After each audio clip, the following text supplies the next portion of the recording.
Hi friends, ఎలా ఉన్నారు? మనకి ఏపీ ఎంసెట్ కౌన్సిలింగ్ షెడ్యూల్ అనేది రిలీజ్ అవ్వబోతుంది కదా! మనకి కౌన్సిలింగ్ అనేది 2-3 ఫేజెస్‌లో అయితే జరుగుతది. మీరు ఫస్ట్ ఫేజ్‌లో అంటే కౌన్సిలింగ్ 1లో రిజిస్టర్ అవ్వకుండా సెకండ్ కౌన్సిలింగ్‌లో వెబ్ ఆప్షన్స్ అనేవి పెట్టుకోవచ్చా? పెట్టుకోకూడదా? అనేది నేను మీకు ఈ వీడియోలో అయితే చెప్తాను. సో, వీడియో స్కిప్ చేయకుండా ఎండింగ్ వరకైతే చూడండి. ఫ్రెండ్స్, ముందుగా వీడియోనైతే ఒక లైక్ చేయండి. ఛానల్‌ని సబ్స్క్రైబ్ చేసుకోకుండా వీడియోని ఎవరైనా చూస్తున్నట్లయితే సబ్స్క్రైబ్ చేసుకోవడం మాత్రం మర్చిపోకండి. నేను మీకు ఇప్పుడు ఒక 3 కండిషన్స్‌నైతే చెప్తాను. జాగ్రత్తగా వినండి.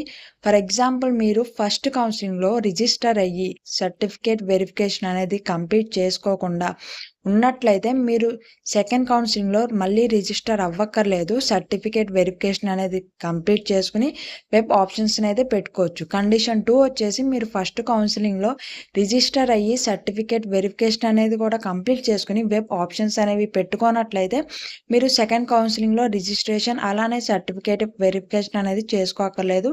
డైరెక్ట్‌గా వెబ్ ఆప్షన్స్ అనేవి పెట్టుకోవచ్చు. కండిషన్ నెంబర్ 3 వచ్చేసి, మీరు ఫస్ట్ కౌన్సిలింగ్‌లో మీ బిజీ షెడ్యూల్ వల్ల అసలు రిజిస్టర్ అనేది అవ్వనట్లయితే మీరు సెకండ్ కౌన్సిలింగ్‌లో కంపల్సరీ రిజిస్టర్ అవ్వాలి. పేమెంట్ అనేది పే చేయాలి.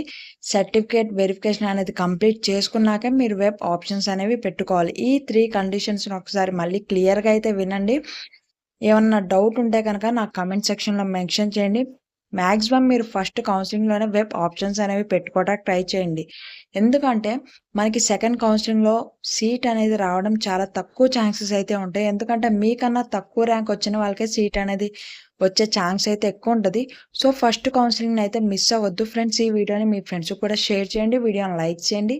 ఛానల్‌ని సబ్స్క్రైబ్ చేసుకోవడం మాత్రం మర్చిపోకండి. మరిన్ని ఇలాంటి ఇన్ఫర్మేటివ్ వీడియోస్ కోసం.